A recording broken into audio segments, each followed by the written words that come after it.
If I accidentally find a Shiny Sandshrew on this chain here, it's going to be very unfortunate. I think I'm going to run away from it, but it is going to try me. I really want a freaking Shiny Sandshrew. What? How did I throw that Pokeball right on over that Psyduck? That wasn't that good a throw, goddammit. Alright. Yeah, it should be for 6 right here.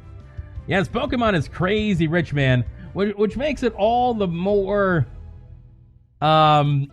disheartening that they're having these kind of problems with game creation, and they're not like hiring the right number of people they need to make a game. Honestly, that's bad management right there. Whoever is the actual manager of the Pokemon Company is not quite doing their job. Not Pokemon Company, sorry. The manager of Gamefreak, who may be Satoshi Tajiri, still the president, I think. They've got to be responsible for making sure they've got the right number of people to get the project done. And it ain't happening. Maybe they don't want to ruin their kind of like small company feel, but it's going to happen if they want to make a good Pokemon game ever again. There are 150 Gamefreak employees. Oh, don't tell me. That'd be really funny if they hired exactly 150 Gamefreak employees because they want to have 150 Pokemon and they don't want to go over that. That would be so dumb. But it's the exact kind of thing Gamefreak would do. But yeah, if half of them aren't even working on Pokemon, like, this is the reason why we've got these issues with Pokemon. They wanted to do their little pet project, but it's, you know, it's inhibiting the game that's actually making the money to allow them to do the pet project. Okay, so my 4th of July story, I've explained this a couple of times, so I'm going to do the short version for those of you who didn't hear it. Basically, I was working a fundraising event on the 4th of July, and we had all these, like, big tents set up, and we had weighed them down and everything like that. And all of a sudden, this thunderstorm whips up, and it starts blowing my papers all over the place. And so we gather up all the loose stuff, all the loose items, batten them down, and head back inside. And as I head back inside, I grab a beer to kind of relax and wait out the storm. And as soon as I sit down, I look out the window, and what do I see but several of my tents flying across the parking lot because a huge gust of wind has ripped them from the weights. And I run out. God damn it. Do I want to catch this thing? I'm so early in this chain. I think I'm going to catch it, guys. I kind of want to catch it. I'm going to catch it. I'm going to. Why shouldn't I? I'm only on 7. I'm only on 7 encounters. I said that I wanted this Sandshrew. I'm catching it. I love Shiny Sandshrew. I've got an excellent throw. I'm catching it. All right. We got 2 shakes, 3 shakes, and cut. I'm okay with that. I'm okay with going back down to 0 for a Shiny Sandshrew. I really am. I still need it, yeah. Oh, I'm going for that. Pikachu wants to learn Double Team. Pikachu can screw off. Let's check out this Sandshrew. Man, that thing looks good. I'm alright with it. I'm okay with catching this on my journey to get the Shiny Charmander. I really am. I think one of the issues with Game Freak trying to appease all the Pokemon fans is there's really 2 very different communities of Pokemon fans.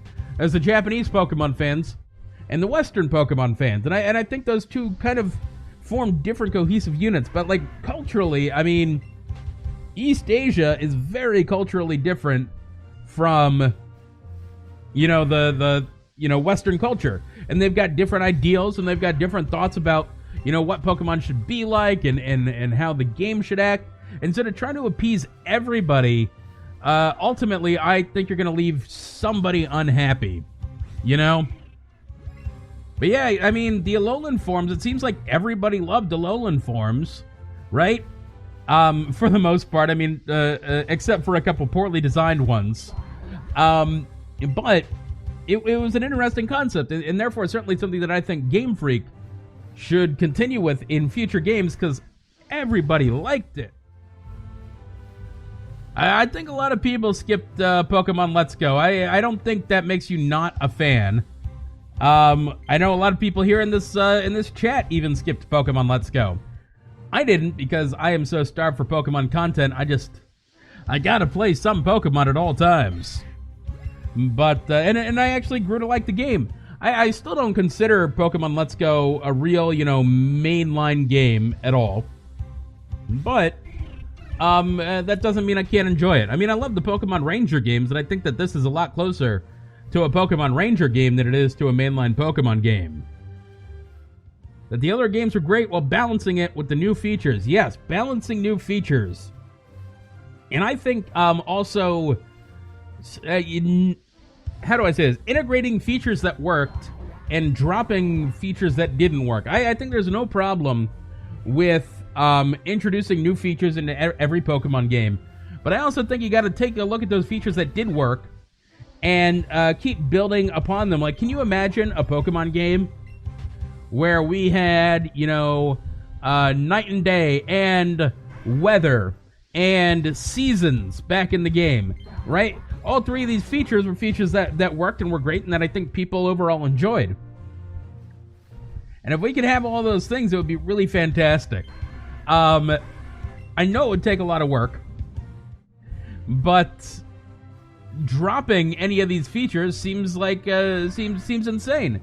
I mean, in Pokemon Let's Go, we don't even have a day and night cycle. Since Gen 5, we haven't had seasons, and I think to the detriment of the franchise a little bit. See, Ashwin, here's something that I disagree with you about. I think that they probably should not have dropped Mega Evolutions, but that they should have dropped Z moves. Here's a good example of where we had one feature that worked and one feature that I think didn't work. And one feature to bring forward with the franchise and one feature to drop. That said, I think Dynamax is the same way as Z moves. I think Dynamax is a feature that should not continue in any other Pokemon game. Dynamax doesn't even make sense in the game that Dynamax is in, to be fair. Which is why I hate Dynamax. Maybe it's one of those features that I kind of have to play the game to end up enjoying it. But from this outsider's perspective here, it really looks like trash. Why do I think that Dynamax doesn't make sense? Because it's just literally a scaling up of the Pokemon, right? It's not the Pokemon doesn't look any burlier, right? It doesn't look beefier. It doesn't look more powerful. It just looks exactly like it does, just bigger, right? It's like I want this exact thing, but 2 stories tall. And I don't know. It just seems very weird to me. Ash, when you first saw Mega Evolution, you thought it looked like hot garbage.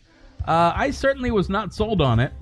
But seeing the, battle gimmicks that they've come up with after Mega Evolution, I think that Mega Evolution looks a lot better in hindsight, to me. I don't know. It's really dumb. Trainer Tari, that's a good point. Conservation of mass. And this is an issue that I have with Dynamax. Okay, so Dynamax to me, this is good because I'm going to be able to put this more concisely. Dynamax to me doesn't look like the Pokemon is necessarily getting bigger or more powerful, right? Because, and this is a good way to put it, conservation of max, rather it looks like it's just like a hologram of itself, right? A hologram that's been scaled up, or like a balloon of itself, and therefore necessarily wouldn't be that much more powerful, if at all, right? And that's the real problem I have with it. Sweetie Chew, there are people who think that platypus aren't real. Boy, here we go. That is a Shiny Charmander. All right. Really happy to have it, too. Cool. I was kind of hoping, I chained for Psyduck to get to this Charmander. I was kind of hoping that the Psyduck would show up first so I could keep my chain and then still get the Charmander. But the Charmander decided to show up, and it is a beautiful gold Charmander, and it's caught. That is so nice. Look at that thing. Let's put this up on the big screen real quick, because I do want to see it. The Bulbasaur is leveling up. It ain't going to evolve from this, thankfully. Bulbasaur's the last starter that I caught. And then here's this Charmander, and it looks just phenomenal. Look at that. beautiful, beautiful gold shiny, and very happy to have it. Guys, if you are watching on YouTube, this is the end of the video. Thank you all for coming out today. And as always, we are going to see you on the next Shiny.